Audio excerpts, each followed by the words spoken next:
To open a casement, slide the locking lever completely upward to disengage the locking mechanism. This single lever actuates the multi-point locking arm. Depending on the height of your window, you may have 2, 3, or more locking points, but all are controlled by a single locking lever.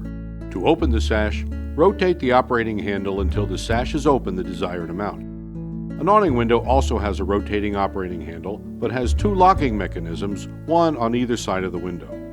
A convenient feature of the casement is its unique articulating hinge, which allows for cleaning of the exterior surface of the glass from the inside of the building. Open the sash completely, and the hinge side slides over, creating a space for your arm to pass through, allowing the outside of the window to be easily cleaned from the inside of the house. To disengage the WOCD on an awning or casement, unlock the window and crank it open to the limit.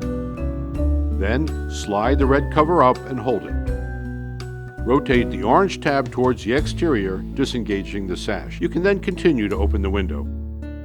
When you close the window, the WOCD automatically engages.